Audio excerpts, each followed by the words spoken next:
కుక్కలు తిండికి ఆతురత పడినట్లు, అమ్మా, ఎంత తినినను వారికి తృప్తి లేదు. కాపర్ల గురించి చెప్పాడు ఇక్కడ. నిజమేనా ఇది? హల్లెలూయా. ఈ కాపరులు అట్టివారే, వారు దేవునిని వివేచింపజాలరు. వారందరూ తమకిష్టమైన మార్గమున పోవచ్చు. ఒకడు తప్పకుండా అందరూ స్వప్రయోజనమును విచారించుకుందురు. ఇది వేరే సేవకులకు చెప్పే మాట. ఆ పైన చెప్పబడిన మాట, కుక్కలు తిండికి ఆతురత పడినట్లు ఎంత తినినను వాటికి తృప్తి ఉండదు అన్నాడు. వినండి, ఎంత తిన్నా, ఎంత అనుభవించినా తృప్తి లేదు ఈ బ్రతుకులకు అన్నాడు.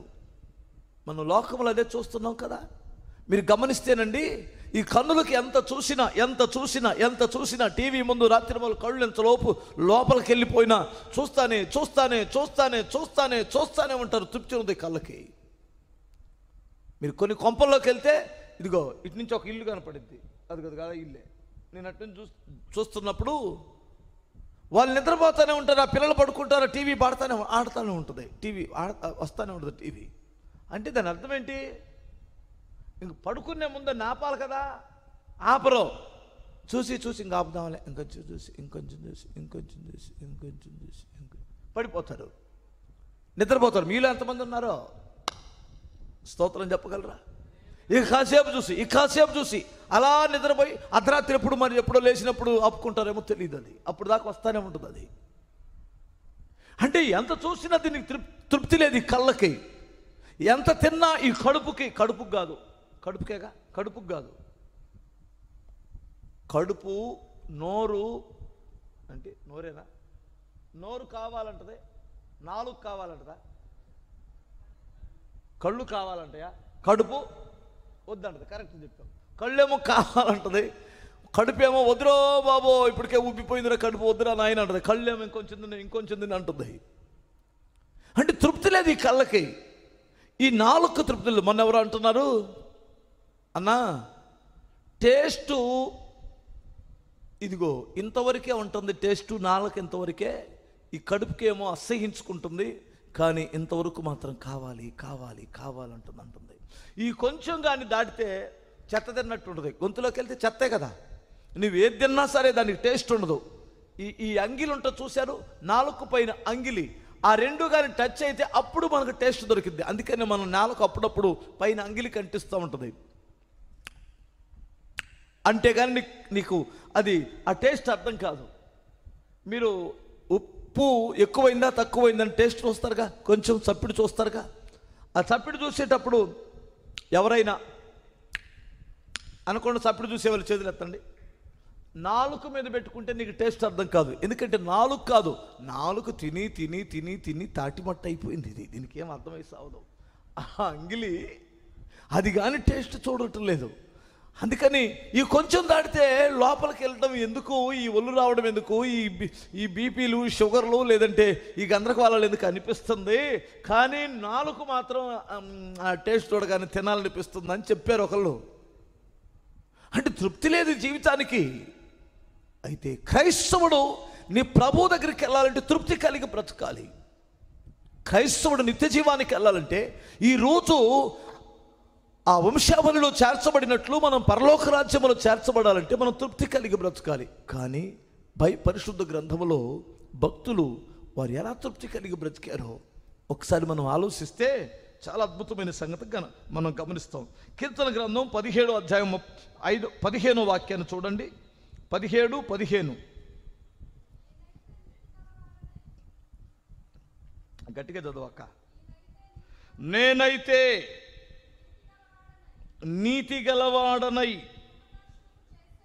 నీ ముఖదర్శనము చేసేదను, నేను మేలుకొనినప్పుడు నీ స్వరూప దర్శనముతో నా ఆశను తీర్చుకున్నాను.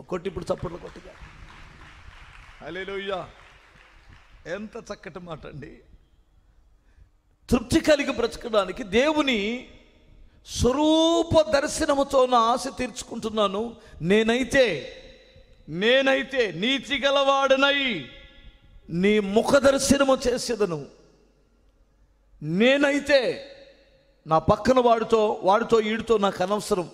వాళ్ళు చెడిపోయారు, వీడు పడిపోయారు, వాళ్ళు బాగున్నారా, వీళ్ళు బాగున్నారా, చర్చికి వచ్చే వాళ్ళంతా అంత శుద్ధంగా ఉన్నారా, అంత పరిశుద్ధంగా ఉన్నారా, ఎవరు మంచివారు అని కొంతమంది ఈ లూసిఫర్ సంబంధించిన బ్యాచ్ వాళ్ళని ఆధారం చేసుకొని వాళ్ళని నిందిస్తుంటారు, తీర్పు తీరుస్తూ ఉంటారు.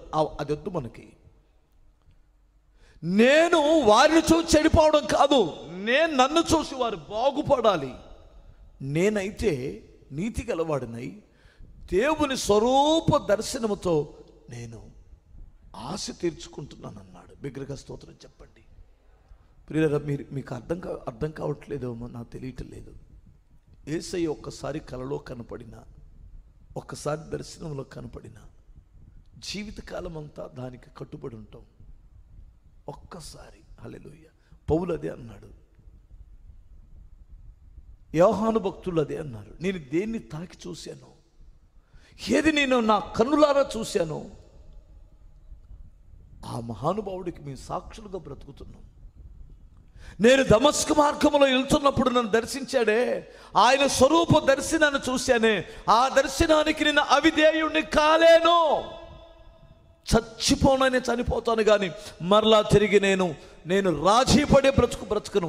ఆ దర్శనమునకు నేను విధేయుడిగా బ్రతుకుతాను అని అన్నాడు. ఒక్కసారి ఆయన దర్శనం మనకు దొరికితే, ఒక్కసారి ఆయన స్వరం వినగలిగితే మన హృదయంలో, మన శరీరంలో ఎంత ఉల్లాసం వచ్చిందో మీకు తెలియదు. హల్లెలూయా. ఆ అద్భుతమైన దేవుడు, ఆ మహోన్నతుడైనటువంటి మాట, ఆ స్వరూప దర్శనం ఎంత అద్భుతమైనటువంటిది అనుకున్నారు. బిగ్గరగా స్తోత్రం చెప్పగలరా? హల్లెలూయా. నేను కొన్నిసార్లు ఆయన స్వరం విన్నాను. నేను ఒకసారి లారీలో వెళ్తున్నప్పుడు దేవుడు నాతో మాట్లాడాడు. ఒకసారి నేను తెల్లారగట్ల ప్రార్థన చేసుకుంటున్నాను. అది 2000 సంవత్సరం జనవరి 21వ తేదీ. దేవుడు నాతో స్పష్టంగా మాట్లాడాడు. ఆ మాటలు ఇప్పటికీ నాకు అది గుర్తొస్తే ఇప్పుడు ఎన్నట్లుంటుంది. బిగ్గరగా స్తోత్రం చెప్పాలి. అంత మధురమైనటువంటి మాటలు అవి. ఆ మాటే నా స్థితిగతి మార్చింది. ఆ మాటే నా పరిస్థితులని చక్కదిద్దింది. ఆ మాట నాకు ధైర్యాన్ని ఇచ్చింది. మీరు గమనించండి.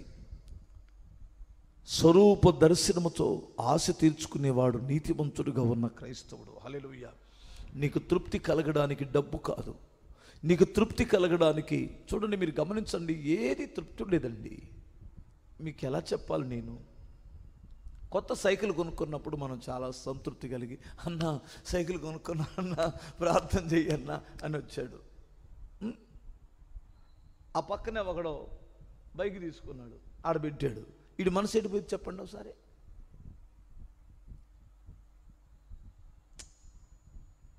వాడు బైక్ కొనుక్కున్నాడు అంటాడు. బైక్ వాడు ఈయన చూడగానే కొంచెం అతిశయంగా ఉంటాడు.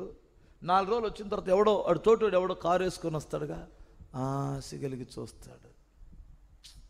ఈరోజు వర్షం వచ్చింది, అదే కారు అయితే ఇలా ఒక్క చేత్తో,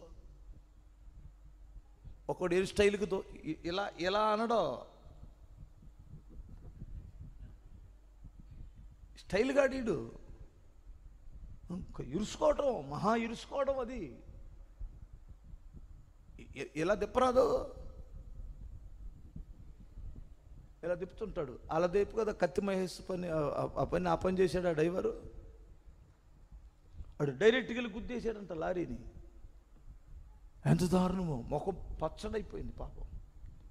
అతని భార్య పిల్లలు ఏమవుతారో. వీడు స్టైలే అలా జరిగిద్ది కొన్నిసార్లు. ఈ డ్రైవర్లు ఎంత విలువైన ప్రాణమే, 30-40 లక్షల కారు పెట్టి కారు కొనుక్కొని నాకు ఇచ్చాడే, ఈ కారు విలువైన ప్రాణమే. వాడి మీద ఎంతోమంది ఆధారపడి ఉన్నారు. కొంచెం ఒళ్ళు దగ్గర పెట్టుకొని తోలామని ఉండొద్దు ఈ డ్రైవర్కి. ఇక్కడ ఎవరైనా డ్రైవర్లు ఉన్నారా? స్టైల్ పడకండి. మిమ్మల్ని నమ్మి 30-40 లక్షల రూపాయల కారు మీ చేతిలో పెట్టి, మీకు దండం పెట్టి, ప్రాణాలు నీ చేతులకు అప్పచెప్పి, అర్థమవుతుందా, ఇక నువ్వేనయ్యా, నువ్వు జాగ్రత్తగా తీసుకెళ్తే ఇంటికి వెళ్తాను, లేదంటే మధ్య నుంచి పోతాను నువ్వు అప్పచెబితే నువ్వు ఇలా, హలో మావా వస్తున్నా, 8:30కి అక్కడే ఉంటాను మావా.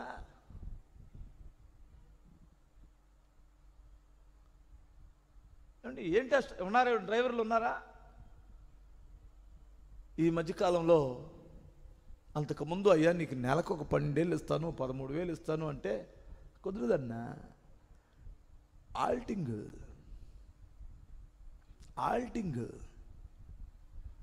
ఉందా ఇప్పుడు? ఏముంది ఆల్టింగ్?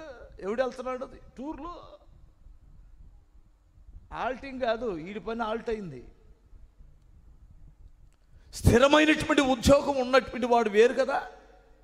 మీరు గమనించండి, ఒక్కరోజు 100 రూపాయలు వచ్చి ఇంట్లో పడేదానికంటే రోజుకు 10 రూపాయలు వచ్చి ఇంట్లో పడితే అది గొప్ప ధన్యత అయింది. హల్లెలూయా.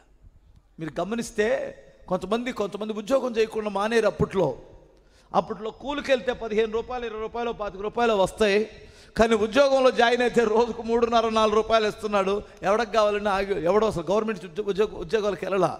ఇప్పుడు ఒక్కొక్కరు 80 ఏళ్ళు, 1,00,000 రూపాయలు జీతం తీసుకొని రిటైర్డ్ అయిన తర్వాత 50-60 లక్షల రూపాయలు తీసుకుంటుంటే ఈడు ఇప్పటికి ఉసూరుమంట చూస్తున్నాడు. అప్పుడు నాకు కూడా వచ్చింది అబ్బాయి ఉద్యోగం, వెళ్ళలా అంటే ఓర్పు, ఆ సహనం, ఆ కలిగిన దానిలో తృప్తి కలిగి బ్రతకడం భవిష్యత్తులో ఎంత ఆశీర్వాదం ఇచ్చిందో ఇది కూడా ఒక నిదర్శనమే.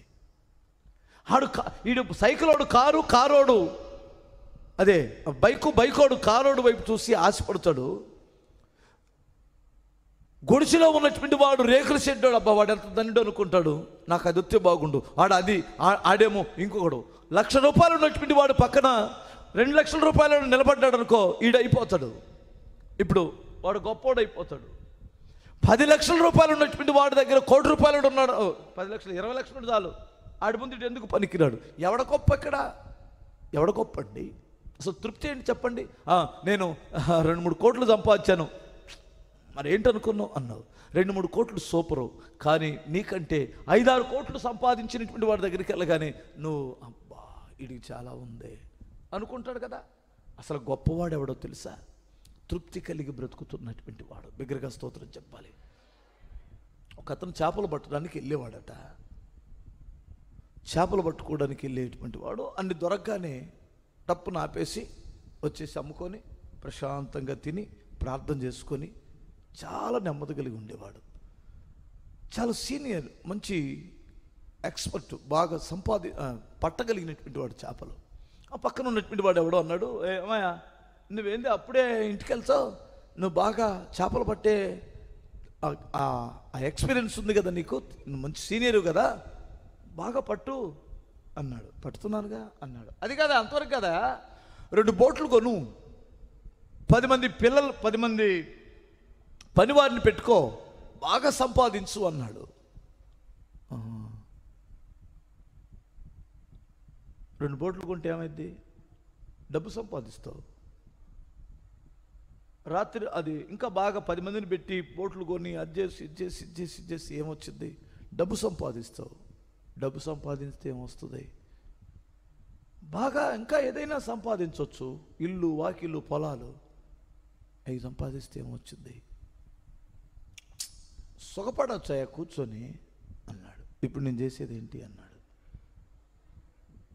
ఇప్పుడు నేను చేసేది, అప్పుడు ఎవడు తింటాడో, ఎవడు దంతాడో, ఎవడొస్తాడో ఈ గోలంతా నాకెందుకు, ఇప్పుడు చాలా ప్రశాంతంగా ఉంటున్నాను అన్నాడట మహానుభావుడు ఎవడో. స్తోత్రం చెప్పండి. ఏంటి అన్న ఇట్లా రివర్స్ మాట్లాడుతున్నాను అనుకోకండి. కష్టపడకుండా నేను వద్దనట్లేదు, కానీ కలిగిన దానిలో తృప్తి కలిగి బ్రతకడం అనేటువంటిది చాలా ముఖ్యం. అది దేవుని ముఖదర్శనం ద్వారా వచ్చిందన్నాడు.